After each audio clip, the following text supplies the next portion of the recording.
Is that Leon? Eli. Yeah. Yeah. Yeah. Malcolm's starting early. Yeah. Yeah. I'll get my moaning early, I think. Yeah. What's the moan of the week going to be this week, Malcolm? I'll give you my phone number and we go to Hastings Old Town and we have a good night. Yeah. Yeah, okay. Ring, ring, ring. I think I'll give up about 2:30 in the morning. I thought I'll blame the Old Town signal. Yeah, right. Did you get down there in the end, Malcolm, then? The Old Town? Yes. Did you? Yeah? Yeah, we got down there in the end, yeah. Oh, lovely. Hey, Exactly. man, I was waiting ages for this to connect. It was like waiting for Lloyd Dawes to be fit again. Hello? We there. Yeah, right. Come on, then I'm like a coiled spring. A quilled spring or a Quill coiled spring? spring. Yeah, Quilled it's all- spring, posh, isn't it? Yeah, Quilled, yeah. yeah. Right, it gives me great pleasure to have the chaps back on for the Sussex by the Sea round table. We've got Leon, we've got a returning Ian, we've got obviously Daddy Stone, we've got John Wills and that magnificent hair, sort of early 2000s Mike Gatting. We've got obviously got George, and we've got the lovely Andy here again. We all thought it was going to be Saturday, and it wasn't, but it's going to be next Saturday. So who wants to start on Haywards Heath and that 0-0 draw? Before we start, just want Yeah. to give a big shout out. You've probably already done this on your podcast and edited it well, but just want to shout out to Adam Carter, massive Hastings United fan. Couldn't be there at the weekends, not very well. So I just want to wish Adam speedy recovery and hope he can make it Saturday. If not, we'll have to wheel him there or something to get him to the game Saturday. So yeah, rest up, Adam. We need our Radio Carter back. We do. Right, so Haywards Heath. It's quite a stressful game, really. I wish we scored. I was trying to beg the ball into the goal, but it wasn't going to happen, was it? A lot of hype, wasn't it? A lot of hype around the occasion. Obviously, record attendance, and I don't know. In my head, it was always going to be a bit of a downer. But I mean, like Haywards Heath, they had a game plan, didn't they? They turned up to upset the party, and they sort of deployed a bit shithouse tactics here and there. Yeah, just unfortunately couldn't do it on the day. So it'll all be allowed to do it at Faversham, and I probably won't be there. All about me, obviously. But that is every week. When you say record attendance, obviously we had 4,050 for Harrogate, didn't we, in the FA Cup? Do you mean record league attendance? It Yes. is being quoted as the record league attendance. Yeah. But no, it's been quoted as the record attendance, Oh, isn't he's it? a finicky Gittany. What? What happens? Pedant's corner. If you want to talk about that, it's 12,000 against Norwich, isn't it? Oh dear, he's going backward again. Right. All right. No, John, it's the record attendance in the Billy Wood era, Is that Well, Billy with the- numbers as In the well? last 3 years, is it? Yeah. Is it like the Premier League? It's like the like beginning the of Premier football League. at that Yeah. point. Oh, yeah, Well, we, we had did well before, up to- we had before Agatha and after Agatha, so now we've got before Wood and after Wood, have we? So these different epochs are being As long as created. he's not morning wood. Yep. You nicked it. He took it just from me there. Not at my age, You've got to Malcolm. be quicker than that, Chris. he is. Yeah, leave it out. Right, George, that's one I owe you. Right. So, Oh. yeah, about how quick he is. I heard that. You're very effective, though, aren't you, Chris? 6, Yeah. 7, 8 kids. Very good. Don't Good. start about kids. Oh my God. Right. No. I think this this meandering is fairly illustrative of the game, isn't it? Really. Yeah, none of us have got anything to say We're actually about it. struggling to latch on to it. I think yeah, I think it might have been a little bit overhyped, and I think we paid the price for that. I think we probably gave Haywards Heath something to spoil, which we might have helped ourselves by not giving them something to spoil. But at the end of the day, I mean, that 1 point was crucial. If they had conceded a goal or something stupid like that and given Ashford the tiniest chink of light or sown the little bit of doubt for us, that might have been, you never know whether anything catastrophic could have happened. But just getting that point and putting us in a position where I think I worked it out that we have to lose every game 2-0 and Ashford have to win every game 2-0 now for it not to happen. So I think that's a small hurdle they got over, despite the fact that it wasn't the outright championship. So we sort of got through quite a strange day in a lot of ways. 3,000 people, all the fuss around it. A few of the players may have suffered from that, I think, a little bit. Some of the younger ones. We talked about it afterwards, didn't we, Malcolm? We felt that some of them struggled with it a bit because it had been made. It wasn't a do or die game, and we sort of turned it into a do or die game. And I don't think Gary and the team did. I'll just leave it at that. It wasn't a do or die game, and we made it a do or die game, which might have been a mistake.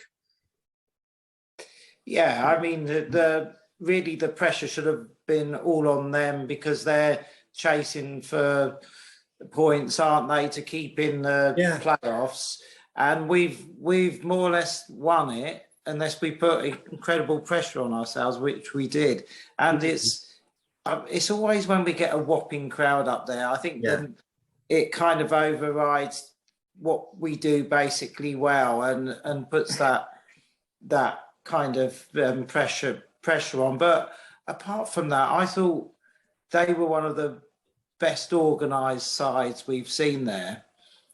Tactically, they looked really sound and they were going about their task, weren't they? We had very little open one-on-ones with the keeper or very few shots, actually, didn't we? But I think they had even less, John, let's be fair. Yeah. We're sort of boosting them up, saying they come and did a job and all that, and making them sound as if they were a lot better than they actually were. They were, in my opinion, they were quite poor. Defensively, though, we allowed them to do that, Yeah, they had good press on them, though. I mean, that first half, they didn't let us have any time on the ball. No. They were always first to the ball. Malcolm's got to be a bit controversial anyway, isn't he? He's got to tell us all what we should think. I think it was disappointing that I don't see how it would have mattered if we'd have started like we started previous games and taken it to them a little bit more. I don't think it would have mattered if we'd done that. It didn't matter. The game didn't matter in a way that we needed to be so cagey. And I think that was that. And then we dug ourselves into it, and everything was so slow. Every throw in, every time the ball went behind the goal, everything they did was so slow. We got sucked into a situation where the air had been completely taken out of the ground.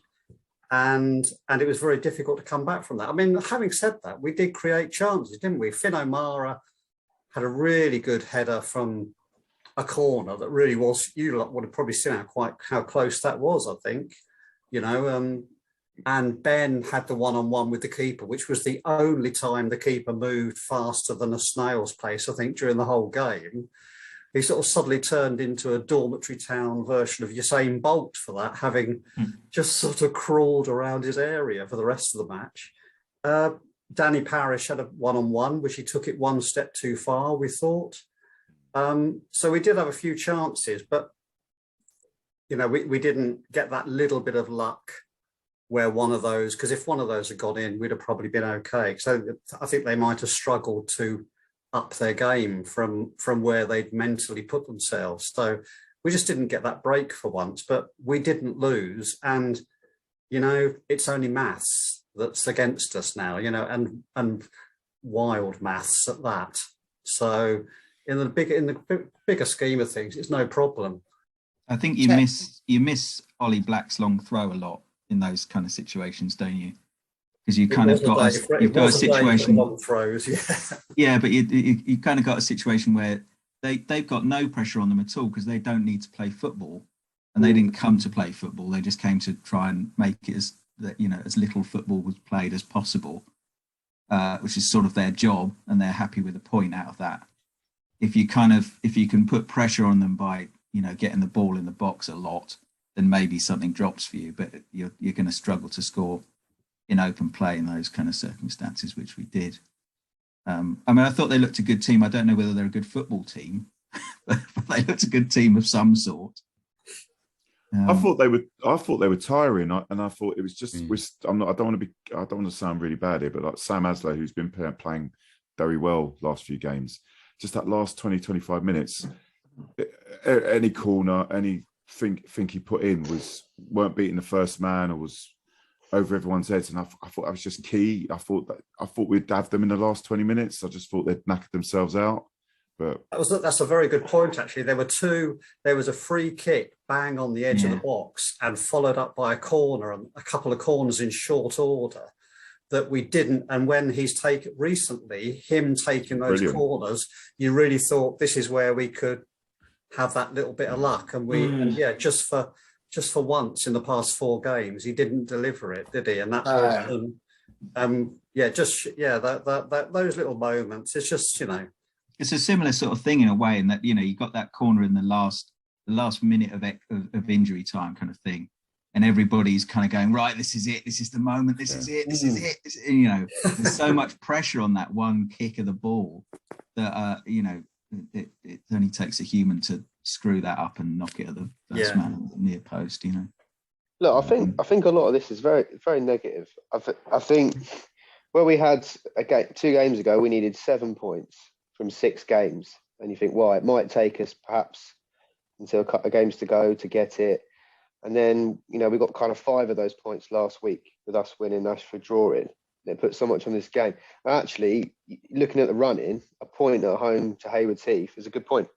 And you would have marked that off as fine. Beat Three Bridges, beat East Grinstead, take a point against Haywards Heath. Any day of the week. We didn't. There's a reason why we haven't scored against them in 180 minutes of football this year. You know, they got the second best defence in the league after us by 1 goal. And there's a reason for that. They played quite well. Yeah, they did. We're expecting those sort of tactics. I really don't think the big crowd affected the game as much at all. I think, you know, we created those chances anyway. They could have gone either side of the post. Yeah, I think you're right. I think we were. Yeah. They should have more credit for being well organised defensively than the thing being that we didn't perform. Because I mean, when you think about it, that's 10 games unbeaten now. What a run in! What a fantastic run in that is. You know, you're not going to be flying every game, are you? But you know, that is consistency that wins you the title, isn't it? And you know, it's a reminder that you're doing that in a decent division. I know it's you know, our crowds are vastly higher than everybody else's, etc. But you know, there are some half decent teams in that division, and so sort of approaching Saturday, it kind of felt like it was this kind of coronation event. You know, we were going to win it by a mile. It was sort of a reminder on Saturday that actually the division we're winning by a mile has got some decent teams in it. Yeah. And we should be proud of that. It's an achievement, not just a kind of, oh, we've got massive crowds, of course we're doing it. And I don't think the team crumbled under the pressure. I think if it was that sort of situation, then we would have been disorganised at corners. Defensively, we weren't. Louis' positioning could have been out if he was feeling the pressure, but it wasn't, and he made that one-on-one save, crucial. I think we played all right. Things could have gone our way. They played very well. I'd back them. I'd back them to win the playoffs if they get in there. That's my new favourite. Yeah, and it's we needed 2 points from 5 games, and we've got 1 of them. We needed 7 points from 6 games, and we've got 6 of those. So it's looking all right. Saturday will be tough. Claire Balding's handing it over to us, mate. It'll be tough Saturday, and it'll be tough the following Saturday as well. Actually, our 2 sort of nicer games, if you like, are the last 2. So, like nothing's done. I just think that was a massive step towards winning the title, and I felt like, and I said before the game, that this potential 3,000 crowd or whatever is not really something for the day. It was almost a celebration of what we'd achieved before. So the only reason we got that 3,000 is because of the great run that we've been on, and the reward was the 3,000 rather than the reward being winning the league. I think it's just a huge achievement for the club. We should all be very, very, very happy about it. Malcolm, go on. Where do I start? Yeah, the Turn players. lights off. The players didn't. Oh, there you are. Go on. Yeah, the players didn't crumble, but the day played a big part in how they all felt, and that's the players will admit that as well, or the players have admitted that. For some of them, it was the biggest crowd they've played in front of, and we're in a fortunate situation where the game didn't really matter, and I think the experience that they've gained from that is far more important than the 3 points, to be quite honest. It wasn't their problem or their fault that the day was built up. Their performances over the season caused that, and outside influences also bigged it up because, we wanted to celebrate with the boys and all that. And it put an even bigger thing on them, the fact that they wanted to do it at home in front of a big crowd. And yeah, it played a big part in some of them boys, really. But they learned from it. And yeah, we luckily we got 3 games left, and Saturday will be completely different purely from what they've learned this week. Yeah, it was all in all, it was a point gained, I think, than 2 points lost. It was so yeah, we're quite comfortably do it. I think it's I don't like I say think Ashford are hanging on to anything at the moment. They were gutted. The players were obviously extremely gutted. It was in front of a big crowd. They wanted to do it at home. And as the players, some of the players will admit it affected them, but they learned from it. It's great. That's what football's all about, is learning and getting better for the next time. And they'll be far readier when we get 6,000 in that round. So it's. Some of the noise at points when the singing was going on was unbelievable. Yeah, how loud it was. It was fantastic. And I've never been in that position. I've never been played in front of 3,000 and all that. And I know a couple of boys out there, when I spoke to them and when Craig spoke to them, they couldn't feel their legs. So how does that happen? That you're a footballer, you go out there to entertain, that's your job, if you like, but it's pressure. Pressure of the day and a big crowd and what's expected of you, and it just couldn't do it. I saw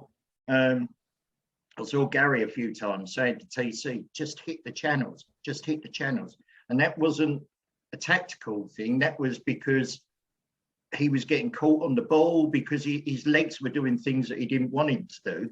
So Gary was just saying, like, when you're in that position, just kick it as far as you can in the channel and let your body get used to the environment that you're in, and then grow into the game. And but unfortunately, you make one mistake, 2 comes along very quickly, 3, 4, and then you just you're putting more and more pressure on yourself. But that's something you learn through experience, age, and playing in them sort of games more and more. So just a quick ask, Leon, what's the biggest crowd you've played in front of? About 25. Was it rubber legs? All of Icklesham turned up for that. That must have been a fight then. Was it a dog walking convention or something? Yeah, probably that. It was Granny's walking day or so. Thanks to Granny's. Yeah, from the flower show. Yeah, the Icklesham Barmy Army are renowned, aren't they? I played in front of them. You can't hear yourself think, can you? You can't. I thought, for me, the winner of the whole day was the ground. I think when you looked around and saw it full to that capacity, and then on top of that, although because of the PA system, no one heard, but there was tributes. That's what the round of applause was about. Tributes to two fantastic Hastings United legends. And it just kind of brought all the history together, and then the big crowd and the occasion and the success of the team this season. It was just quite an emotional experience, I thought. Did look fantastic. I know we had the weather and everything like that, and it was certainly, it was a fantastic day from that point of view. So, like we said, I think we've all come to very similar conclusions that the game was a drag in some ways, but that point puts us in such a position, and there was that day, and probably quite a few of those people will come back as well. So so it's once people have come through that gate once, they see that, and they'll quite a large proportion of those will want to come again. I'm a Watford fan of 40 odd years standing. And I'm sort of a bit uncomfortable with success. I kind of find that I don't quite know what to do with it. Sort of like if you bump into a famous person in the street, you don't really know what to say to them. That's sort of how I feel about success. And so I kind of enjoyed the day, but I was greatly reassured by the fairly awful football match in the middle of it. It's kind of like I felt at home with it. So I actually really enjoyed it as a day. Many of us who are quite long in the tooth have had off the record conversations about we just know how football goes. So it certainly didn't surprise us. That's for sure. Exactly. Yeah. And next season we'll probably be in Haywards Heath's shoes on a couple of occasions and be really happy for a scrappy 0-0 draw away from home where as little as possible is played on the grass kind of thing. So something to look forward to. And we might get a few games like that at home as well, where much better coached, better drilled teams turn up. And I think what Malcolm's saying about Tom getting trapped in his corner, that was part of they're all, with their high defensive line, and I'm sure they targeted him a bit. He quite often found himself 2-on-1 and that, with that where they were looking for the ball, and also he had the problem of having a very good winger up against him as well, which pushed him back as well, which is not something he's been used to the past few games. Those wingers they had were their best outlet, and they did cause some problems. So that's the football, isn't it? You've got 11 people on the other side trying to stop you doing what you're doing. Sometimes we forget that, I guess. When they've been doing so well, you do forget about the other 11 blokes who are trying to stop them doing it. And sometimes they manage it. It was bloody freezing in the main stand. Absolutely freezing. And then you went out you up for being in the main stand. Spring. Yeah, there you go, Ian. What's that? It serves you up for being in the main stand. Well, I don't commit to either one. I usually do the first half. You're a floater. Are you a floater? Yeah, I'm a floater.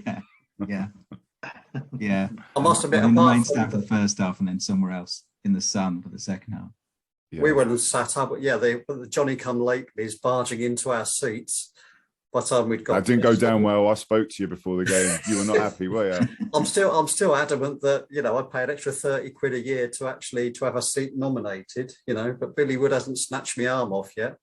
So we sat up on the benches at the back, and that was out of the wind a little bit.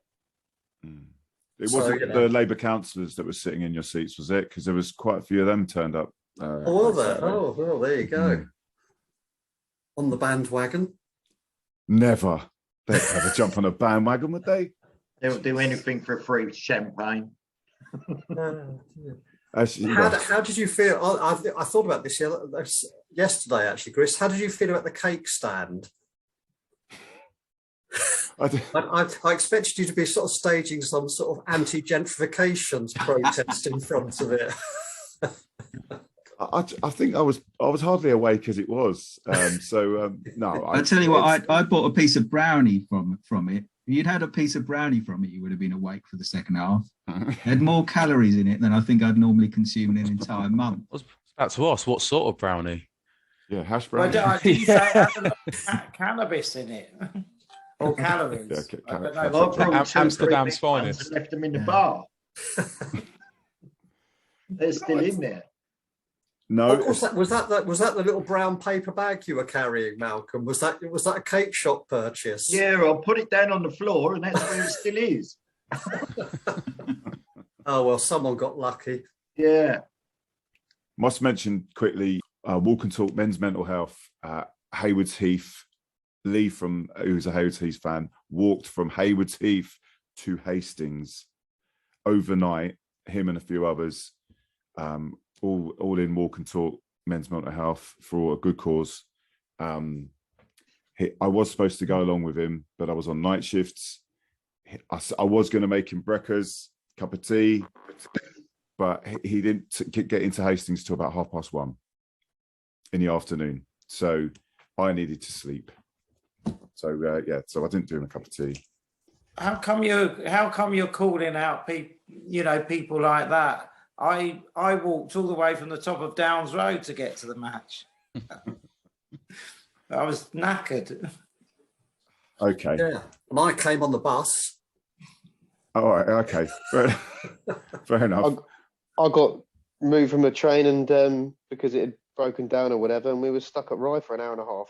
It's left us out in Rye, so I might as well have walked to and from the game from Folkestone. I would have got home quicker. So yeah. Did you get anywhere with your complaint, by the way, George? It's ongoing. Yeah.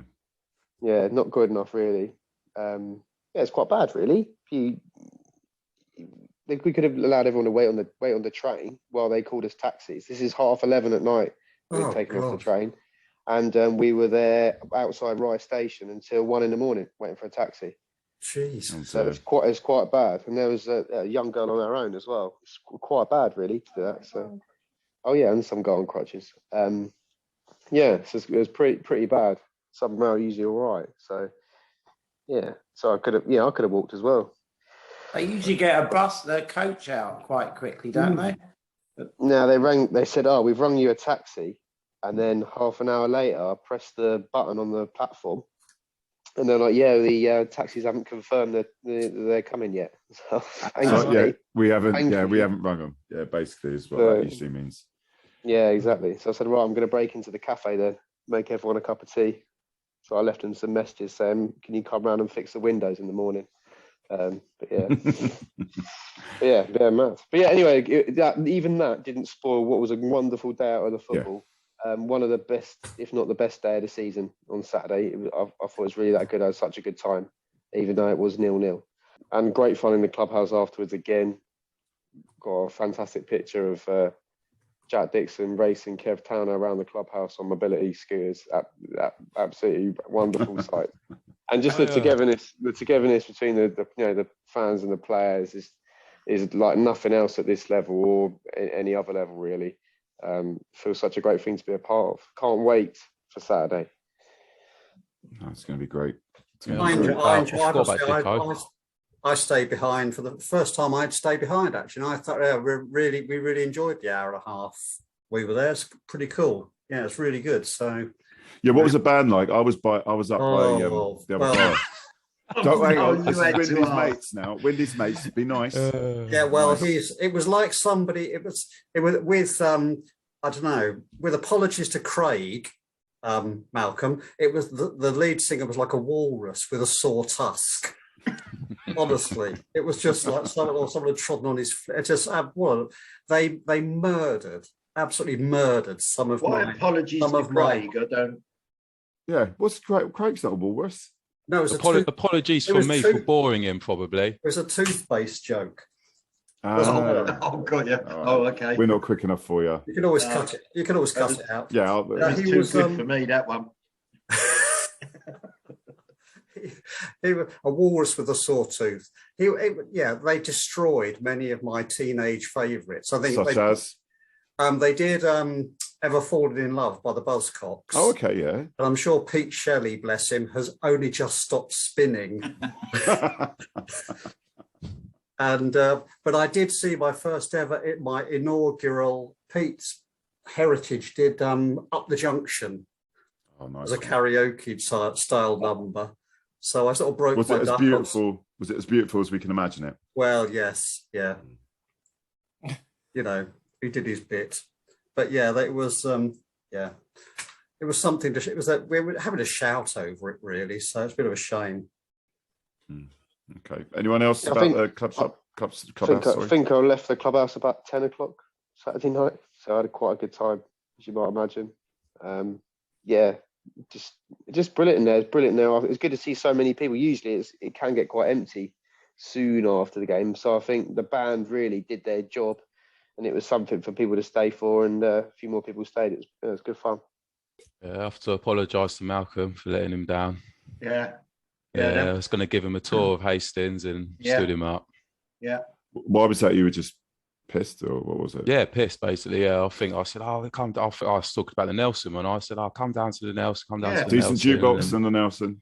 I think I tried putting my number in his phone, and just. I hope it was your number because I rang it about 50 times. I was saying the last time was about 2:30 in the morning, I think. I was tucked up in bed by then. I got home quite early. Bloody at work. I'm sick of this. Sure, you lot having a good time. I remember I ended up in the black market, and I was chewing Ben Cornelius's ear off. He was in there and was just probably chatting shit to him for ages. And I got into work this morning. One of my mates there, he said, "How'd you feel yesterday?" I said, I felt it was a bit of a state. And he said, "Yeah, you looked it." And I was like, "What? I bumped into you?" And he said, "Yeah." He was like standing in the middle of Spoons basically with like near enough a full pint of Guinness. And he said, "Bloody hell, mate, you look like you should go." And I was like, "Yeah, all right, then I'm going." Put down my glass and walked straight up that hill, headed home. So yeah. Anyway, good jukebox in the Nelson. We move on. Haywards Heath. Phil's Super Six. I've absolutely nosedived for like the last month. I thought we'd win 4-0 on Saturday. I'm in relegation form, Leon. I've picked up some points at the weekend. Yeah, Windy got 14 points. I got 1. Still chasing the playoffs. Yeah, I'm out of it. I'm out of it. As is Malcolm. But we're going to move on to Faversham. So it's a done deal. We're winning. Claire Balding is going to hand the trophy over to Craig Stone. Fun fact: if we do win the league, then the trophy will be presented on the 16th. That's the VCD game, isn't it? Yeah, not on the final games, because apparently the reason in it is there's other games in the Isthmian leagues that are very tight and will definitely go to the last game. So the league board will want to be there. So I think they're hoping that we'll wrap it up Saturday. That's very handy because VCD, the supporters club, are doing a special day. We've been delayed because, unfortunately, about Adam Carter's illness. There's going to be mascots. We're hoping to have a band there. We're hoping to do a lot of things on that day. And if it's also combined with us getting the league, being presented with the league title, then that's even better. So watch this space. There will be stuff advertised, hopefully, in the next few days. Nipping back on that, is that what's official? It'll be presented on the 16th. That's what Dane said it. So that's good enough. Good enough for me, I think. But yeah, that's what he seemed to think. So yeah, the reasoning seems pretty sound. Yeah, it usually is next home game anyway, isn't it? After you win the league. So but yeah, that's what Dane was expecting. But we've got to do it Saturday first. Nothing's won yet. Nothing's won. Who said that? Who said nothing's won? Nothing's won yet. I said it. Nothing's won. Oh. This is him. I remember being at that game, George, where you showed a lack of faith. Be strong, bro. Be strong. Yeah. Yeah, the manager we had at the time showed a lack of faith as well. So I wasn't too off the mark. But it's nothing. No, nothing's won. We need another point. Simple as that. We're going to get it. We're going to get that other point. Yeah, we do. I'm confident, but yeah, we haven't done it yet. So I can't see Faversham beating us, and that's what they've got to do. So. Yeah. And Ashford will win as well Saturday because they're playing Lancing. So it's got to get. We're going to go and win. We're going to go and win Saturday because. I want you to explain, George, Claire Balding. I keep mentioning Claire Balding, and I'm just forgetting that other people might not know who Claire Balding is. Can you explain who Claire Balding is? I've already explained this on the podcast this week. Basically, this year they had a steward who looked like Claire. Go on. This year they had a steward who looked like Claire Balding, and basically she was a miserable twat towards anything that we wanted to do. So, but she did look like Claire Baldwin. Okay, so let's just add, we weren't allowed the drum. Weren't allowed the drum, weren't allowed to sing. She was trying to stop us to sing. Not offensive chanting. No, just to sing. That's how officious she was. So I can't wait to celebrate with Claire Balding. Was there Faversham last year then? Yeah, it was Faversham last. Yeah, was it the season before, George? Because we obviously got cancelled, didn't we? I think it was last season. Yeah, it was last season. Yeah. Did he have somebody from Faversham on just before? Have I got that wrong, Chris? I interviewed somebody who's charming and lovely and said, "Yeah, you'll be fabulously welcome." You did. Yeah, you did actually. Yeah, you did. Did I? All right. Actually, there's been 64 of them, so I can't remember. It's always whenever you interview someone and they say the welcome's going to be good, it's not. Whenever they say their fans are lovely, they're not. That's Ashford from Middlesex. You keep battering me with that. Every time. Faversham, all of the time. All the time. The old coked up Ashford chairman, wasn't it? Do you remember? Oh yeah. To fight everyone. Do you remember? Jesus Christ. Oh God. Every time you interview someone. It's not every time. Stop it. Okay. I'm actually waiting for a story to come out about this bloke who walked from Haywards Heath and he's like set fire to every village on the way because you've interviewed him. That does seem to be in the amenability of the podcast interview is always in inverse proportion to the behaviour of the club on the day. That does seem better. Henning Vane will be cancelled next week because he'll have done something because you've spoken to him. Yeah, did anyone see? Leon, you were chatting with Henning Saturday, weren't you? Yeah, I spoke to him for a couple of minutes. Yeah. Hang on, how drunk were you? Well, I remember talking to him, so I couldn't have been that far out. No, he's just yeah, because obviously we're best mates. Oh, of course. I only literally spoke to him because I deliver mail to him. I spoke to him twice, but I make out to everyone that we're best mates. Oh, that's good. No, I just asked it because I asked him how when he chatted to you on the podcast, he said he'd just done Tunbridge Wells, didn't he? But apparently that's quite notorious for comics to have an absolute shit time. Like apparently the crowd is shit and stuck up. So I asked him how it went. He said, no, it went fine. So obviously he's a good enough comic to put up with a tough Tunbridge Wells crowd. Well, it's all your lot up there, isn't it? You know, Goats, Ledgewellers up there. The ones that haven't quite made it. Yeah. Made it past the Kent-Sussex border. And Andy, you went along and see him in Margate, didn't you? I did, yes. Froze to death in Margate. The disappointing thing was that, the Winter Gardens, beautiful theatre, bit like I said to you, bit like Folkestone Lees Cliff Hall, beautiful theatre built into the cliffside and just left to go to rack and ruin. So the PA was shit, and it was so cold. People sitting there in coats and gloves. So it was a tough crowd to work with, like sort of working with the forces in the Antarctic, I imagine. But it's it was pretty good. It was pretty good. And he mentioned Hastings. He did mention Hastings. Yeah, he did mention that he was going to the pilot field the next day. There you go. That's your question, John, about it mentioning Hastings. And he did talk about he obviously talked about his relocation to Hastings and that sort of thing. Although he missed out his jibe at Margate that he did on the podcast. Funnily enough, he missed that out. Yeah. I can't wait for him to go to Ashford, play in Ashford. Yeah. No fans. Yeah. But right, anyway, so Faversham. Everyone's got to go. Everyone's got to turn up. Don't miss it.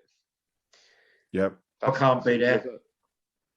So if all goes well, thinking past the Faversham game, how good would seeing Ashford in the playoff final be against Hythe or something? I mean, against Haywards Heath. Be tempting to go support the other team, isn't it? If you've got enough time on your hands. John, Ashford your second team. I know. Every time we're on here, he has to mention something about Ashford. Who, me? Did you say me? You're you like the designer outlet or something like it? Yeah, their kit reminds me of Icklesham's, so I kind of drawn to it. Here we go. There's John's third team. Goes That's why Hastings, we're Ashford, talking about Liverpool. other teams.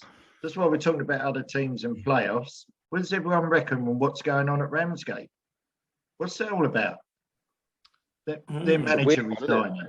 It's a weird one because he's so involved with the whole club. Yeah. From the kids set up to the community side of it. Like all this community stuff that they've been running, which looks excellent. He's behind that.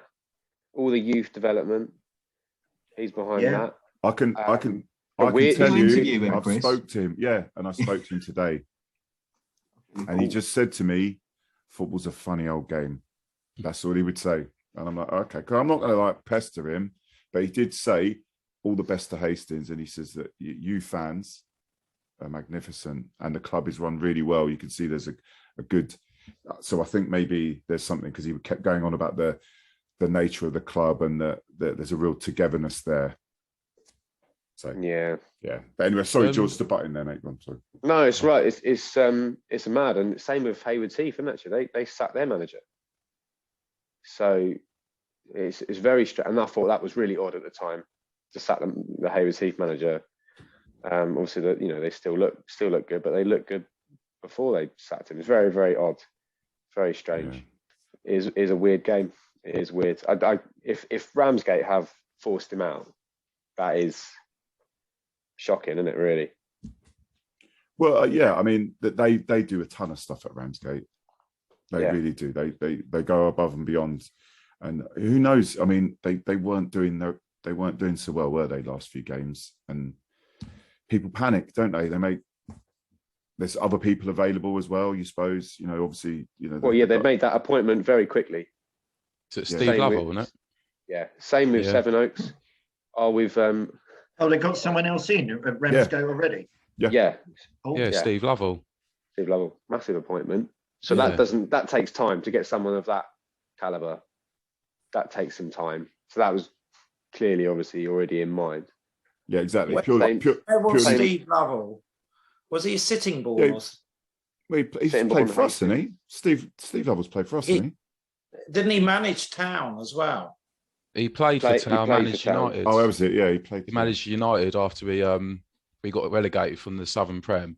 You remember everyone left, all those players left, and then to be fair, he did a really good job with the resources he did. Sort of kept us out of we saw his threat of getting relegated to County League, and he did a good job, sort of mostly with ex-Gillingham youth teamers, really. But and he's obviously gone on to bigger and better. Well, he was caretaker at Gillingham, wasn't he? Crystal Palace player, wasn't he? But he's been at loads of teams. Like here's the teams that he's been in management at: Sittingbourne, Gravesend, us, Sittingbourne again, Ashford, Gillingham, Bromley, Gillingham again, Welling, Gillingham again, and now at Ramsgate. Well, you might be just doing them a favour and tiding it over until next season. You don't know, do you? Possible, yeah. Who knows? It just feels like the Sevenoaks one where they got rid of the manager, and then they said they had 41 applicants or something that they had to go through, and then the next morning they announced a new manager. Honestly, the Sevenoaks Town should be running the country. The amount they can get through interviews. I mean, you try and start a job in public service now, it takes you ages, takes you months. But Sevenoaks Town, get a job tomorrow. So there you go. Right, they can still go down. Yeah, they can. Right, are we done on Faversham? Yeah, just looking forward to it. Yeah. It'll be all right. It'll be all right. Good pub crawl, pretty much. They'll be absolutely fine.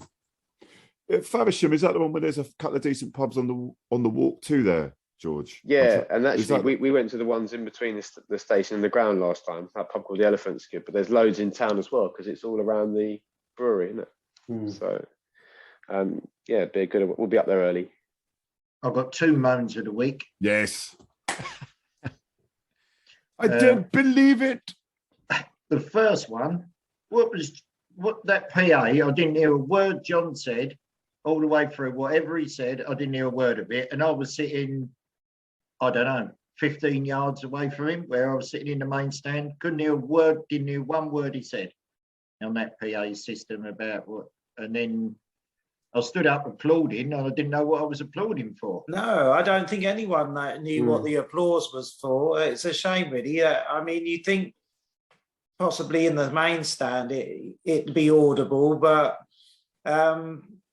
yeah, so it's pointless. I got all anxious about sort of saying a bit there about Mickey, and then it's gone. And I was thinking as well, because there was a bit read out about Ray Barr as well, and his son was there. I went to school with his son. He was a really good footballer, but you know, it's a shame if the family don't even hear it, you know, and like you say, no one knows what they're applauding for. But I didn't know whether to shout up to you, John, that we couldn't hear you, because it was almost to that point. I could see you doing it, and I could hear a muffled noise, and I thought, do I shout up at him and say, we can't hear a word you're saying, John? Like because he didn't want you to go all the way through it and nobody hear it. But ultimately, that's what happened. You went all the way through it and nobody heard a word you said. So I've got a bit of it. He's recorded some of it. Your boy did, didn't they? So I'm going to stick that out. I've pieced it together. But yeah, I mean, it's just what was nice. What was really nice is his son said he was made to feel so welcome, and it was such a fantastic tribute. His dad had played for Arsenal, and then in the 50s, the 52, he came to Hastings and was a fantastic player here. And he was just overwhelmed by the whole thing. So his son, who I spoke to, Andy, he played at the Pilot Field. He played at a very good standard, and so he hadn't been back here for ages. But he says he's got the bug now, and he's hopefully going to be going to the Faversham game, good. And so I look forward to seeing him there. But it's just so full of praise for the whole Pilot Field thing. When was it? Is it Andy? Yeah. That was Andy, the son of Ray Barr. I didn't say anything on Ray. No. But you point him out to me, and I can grab him and I'll record something with him just to get something, because this is one of my bugbears. You know, there's all this history, there's all these things that are out there, and it don't take too much to either say why you're doing a minute's applause. I mean, everyone should know in the grounds why, or at least most. You know, there should be announcements beforehand. There should be announcements on social media. It's not difficult. So that's a little bit shabby, but I'm glad that the people that came along, the family, enjoyed the actual event. Yeah, I think there's going to be a bit put in the programme in a couple of weeks' time. So that'd be quite nice, I think. Good. Oh, look, hang on. It's getting fruity in George's house. Hang on, where's that camera? Hello, Charlotte. She didn't know my camera was on. That's amazing. Anything could have happened, mate. Anything could have happened. She's cringing now. No, don't stop. Yeah, come on. Yeah. Come on, I want to show it now. Leon's leaned in towards his camera. I am. Come on. Fantastic. What's it called? OnlyFans, isn't it? I was going to say, watching an OnlyFans. No, you have to pay for that. I'll do Leon. I don't pay for my Oh no, we're recording our next episode of Faversham. Mrs. might be in the next room, so I won't say too loud. Hang on, what's happening at Faversham Away, George? We're recording our next episode, so turn up, guys. Turn up. Yeah. Is it going to have Claire Balding in it as well? Claire Balding will be joining us. Yeah.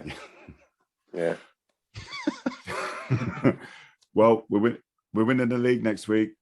Simple as, it's happening. Saturday, it's happening. Fellas, take care.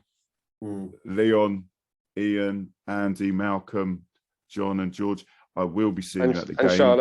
And Charlotte. Sorry, darling. And Charlotte. You will be seeing me at the game. I don't care what work say. So take care and see you at Faversham. Cheers. See you guys. See you later.